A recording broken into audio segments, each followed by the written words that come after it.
Salut tout le monde, j'espère que vous vous portez bien, j'espère que vous avez passé un bon Noël. Pour ma part, j'ai eu un super cadeau, j'ai eu un bon nombre d'abonnés supplémentaires sur ma chaîne et ça me fait vraiment plaisir. C'est grâce à vous que je suis motivé à créer du contenu. Et d'ailleurs, aujourd'hui, on s'attaque à la partie basse de l'imprimante.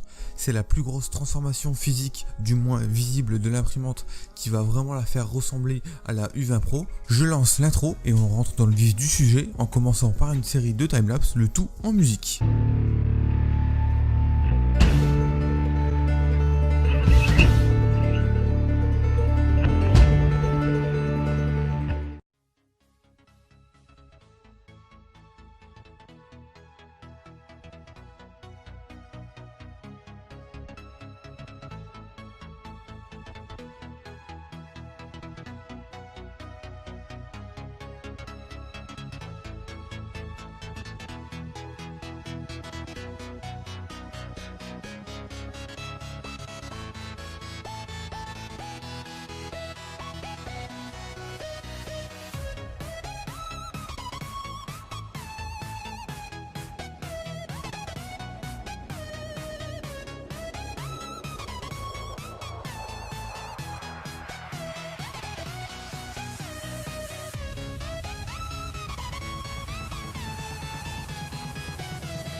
Vous pouvez le remarquer, j'ai dû découper la face avant en deux parties, sinon je ne pouvais pas l'imprimer sur mon imprimante, c'était beaucoup trop grand. Alors ce que j'ai fait, c'est que j'ai été sur le logiciel Tinkercad, un logiciel que je vous ai présenté récemment sur ma chaîne. Je vous mets d'ailleurs le lien de cette vidéo en lien dans la description. Et ce que j'ai fait, c'est donc que j'ai découpé la face avant en deux parties de manière à ce qu'elle puisse s'emboîter en quelque sorte et qu'on viendra ensuite coller avec de la colle super glue.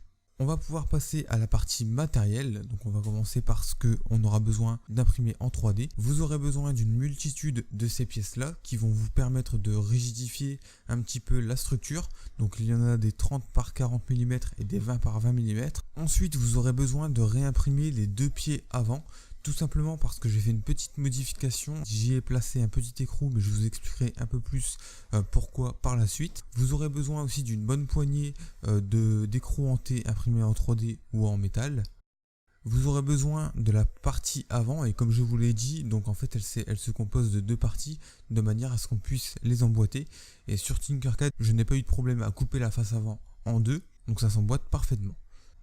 Vous aurez besoin également de la partie gauche de l'imprimante, là où on va mettre le hot-end et le on-off de l'imprimante, mais aussi de la partie droite de l'imprimante. Alors ici, ne faites pas trop attention, mes ports USB sont l'un à côté de l'autre, alors que vous sont l'un en dessous de l'autre. C'est tout simplement parce que j'ai fait une petite erreur de modélisation. En fait, je n'avais pas pensé au début, mais ici, le port USB numéro 1, le pied va venir gêner le support USB. Donc au lieu de réimprimer le côté droit, j'ai décidé de modifier directement le pied. Vous n'aurez pas ce problème. Pour continuer les côtés de l'imprimante, j'ai décidé de me découper au laser ces plaques de fibres composites. Je ne vous en dis pas plus car c'est un projet que je vais présenter sur la chaîne plus tard. Et je sais très bien que tout le monde n'a pas une découpeuse laser chez soi. C'est pour ça que je vais mettre en description de la vidéo les fichiers 3D à imprimer pour que vous puissiez les refaire. Vous aurez ensuite besoin au niveau de l'électronique d'un petit bouton comme celui-ci qui est en fait un home switch. Essayez de trouver également de la colle glue en gel, et j'insiste bien en gel parce qu'en liquide vous allez galérer à l'installer. D'un bon paquet de vis M4 ainsi que d'écrous et les vis de toute taille comprises. Vous aurez besoin d'un écran LCD I2C 16.2 qui fonctionne pour Arduino. Également d'un petit écran OLED qui fonctionne lui aussi en I2C qui est un 1,3 pouces. D'un petit voltmètre qui mesure la tension de 0 à 100 volts. Et enfin bien sûr de l'écran de l'imprimante. Alors que ce soit la version 1 ou 2 ça fonctionne, donc j'ai testé, les deux fonctionnent parfaitement. Et aussi au niveau de l'écran, une nappe d'écran qui va ressembler à celui de la U30 qui sera bien plus grand que celui de la U20. Et pour terminer au niveau de l'électronique, vous aurez besoin d'une nappe d'écran qui va convertir la micro SD en carte SD et qui sera assez longue, environ une trentaine de centimètres. C'est tout pour l'électronique. Par contre vous allez avoir besoin de ce genre de plaque. Moi c'est ce que je vais utiliser, qu'on va mettre en fait derrière les yeux pour diffuser au mieux la lumière. Alors vous, je ne sais pas si vous trouverez ça facilement. Moi je l'utilise pour mes spots qui servent justement à diffuser la lumière correctement. Alors si jamais vous n'avez pas ça chez vous, si vous n'en trouvez pas, vous pourrez toujours imprimer des plaques en filament blanc plus ou moins épaisses qui permettra de diffuser la lumière, ou encore d'utiliser une feuille de papier. On en a fini avec la partie matérielle, on va pouvoir procéder au montage. Dans un premier temps, retirez le pied droit avant. Vous pouvez tout de suite en profiter pour retirer ces deux vis. On va y placer dans le profilé sur le côté droit 8 écrous hantés imprimés en 3D. Et ce qui est pratique avec ces écrous hantés imprimés en 3D, c'est qu'on a juste besoin d'écrous simples qui reviennent d'ailleurs beaucoup moins cher. Et si vous avez du mal à les installer, je vous invite à couper les bords comme je le fais, ce sera beaucoup plus simple. Vous devez donc en installer 8 sur le côté de l'imprimante. Puis vous pouvez revisser le profilé et remettre le pied à sa place. Et si vous vous demandez pourquoi moi est-ce que j'ai un énorme trou sur le pied, c'est tout simplement parce que je vous l'ai dit, je voulais pas réimprimer le côté droit de l'imprimante. Donc j'ai fait au mieux pour ajuster et avoir ma sortie USB de disponible. Maintenant on vient placer la partie droite imprimée en 3D. Le but ici va être de placer les écrous hantés juste devant les trous pour ensuite venir y fixer les vis.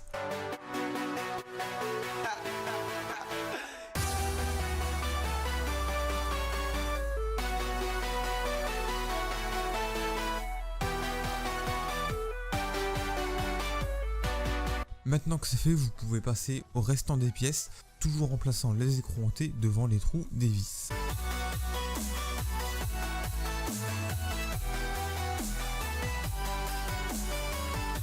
Et on procède exactement de la même façon de l'autre côté.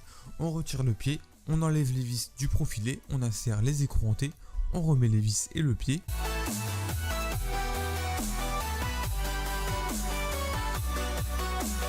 Ensuite, on va devoir enlever quelques câbles, notamment celui du hot-end et celui qui compose les trois câbles du on-off de l'imprimante, donc le jaune, le noir et le rouge, au niveau de l'alimentation.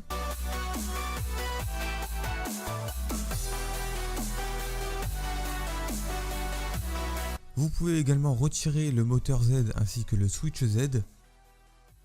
Les deux connecteurs, donc le blanc et le rouge, qui vont venir alimenter notre hot-end.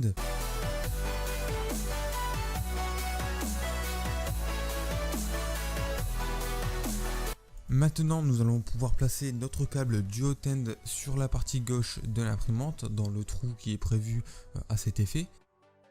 Et très important, vous allez avoir besoin de l'écrou qui va permettre de maintenir votre connecteur. Sinon, si vous ne l'avez plus, utilisez alors de la colle chaude. Et ensuite, on va pouvoir passer au on-off de l'imprimante. Vous placez tout simplement toute la partie on-off dans l'emplacement prévu à cet effet. Normalement, ça devrait s'ajuster parfaitement. Et vous pouvez placer le on-off avec deux vis de diamètre 4 mm.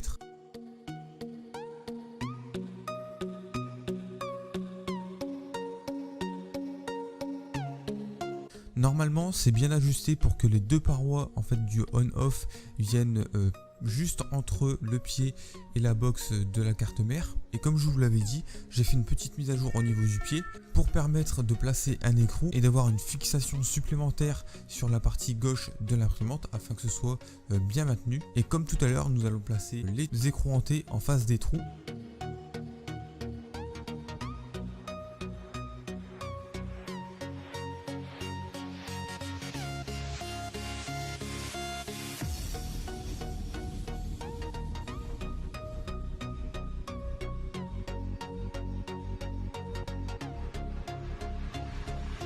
Maintenant, nous allons récupérer tous les câbles du hot-end pour les faire passer par ici.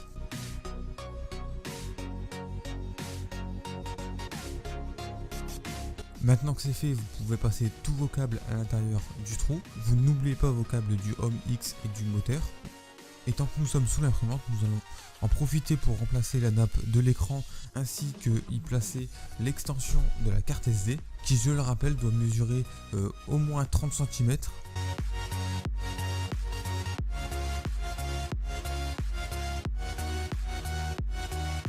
On peut maintenant fixer les autres côtés de l'imprimante.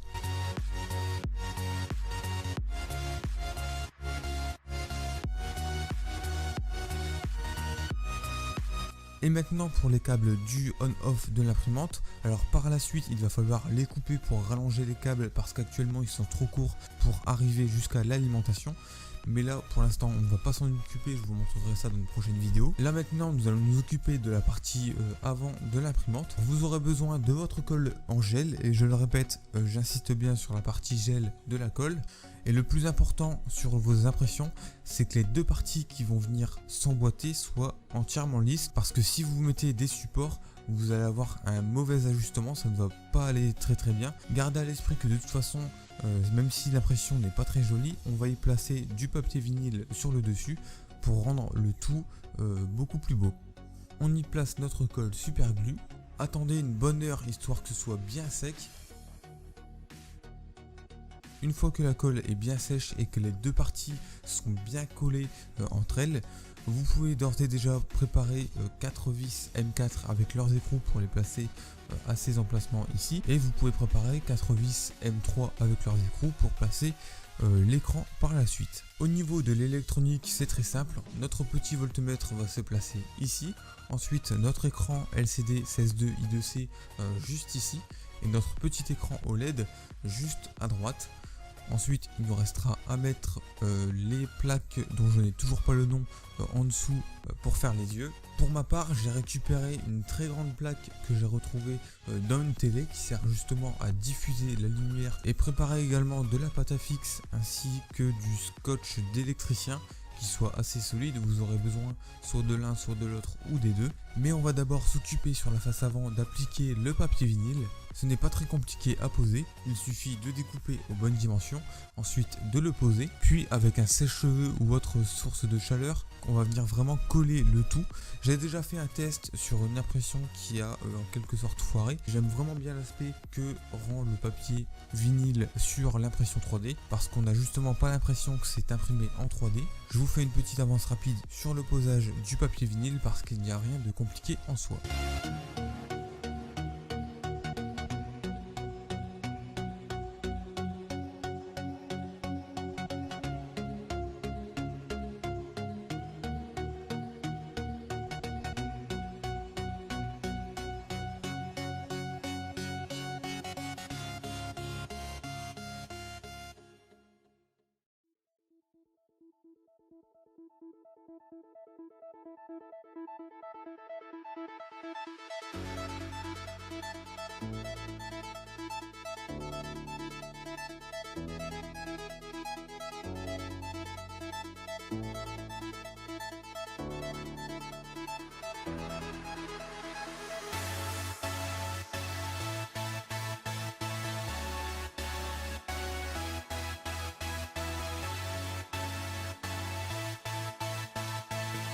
Et si vous n'avez pas de sèche-cheveux ou autre, vous pouvez utiliser le plateau de votre imprimante, ça fera très bien l'affaire. Faites chauffer votre plateau aux températures de l'ABS mais n'oubliez pas d'enlever la chauffe de la buse. Vous appliquez votre impression avec le papier vinyle sur le plateau pendant environ 30 secondes.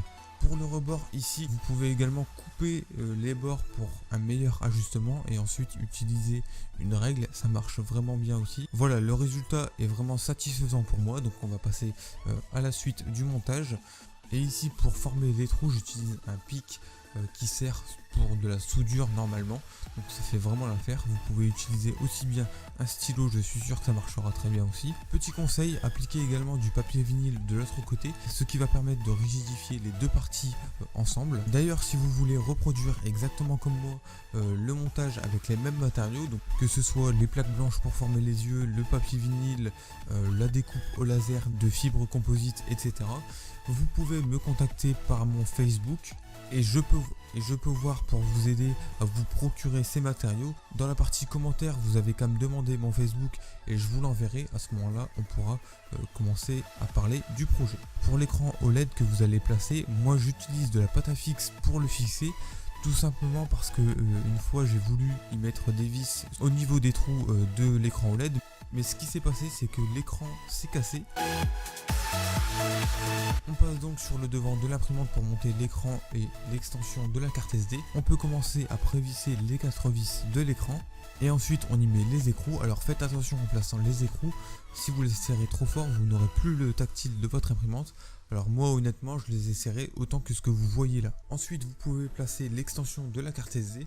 Alors là c'est pareil, vous aurez du mal à le faire rentrer mais c'est normal. Comme il n'y a aucune vis et rien du tout pour le fixer, il faut que ça rentre serré. Et soyez précautionneux lorsque vous allez l'insérer dans la partie avant de l'imprimante pour ne rien casser. Et avant de refixer l'avant de l'imprimante, vous pouvez y mettre les écrous sur ces pièces-ci et ici. Donc à l'arrière il y a un emplacement prévu à cet effet. Et enfin on va pouvoir fixer la partie avant de l'imprimante et le montage est terminé. Dans la prochaine vidéo, nous nous attaquerons à l'électronique gérée par Arduino. Si cette vidéo t'a plu et si le projet en lui-même te plaît, n'hésite pas à laisser un like sur cette vidéo. Tu peux également la commenter si tu as des questions par rapport au projet. Tu peux également t'abonner pour ne pas rater mes prochaines vidéos. Et nous on se dit à la prochaine. Allez, salut!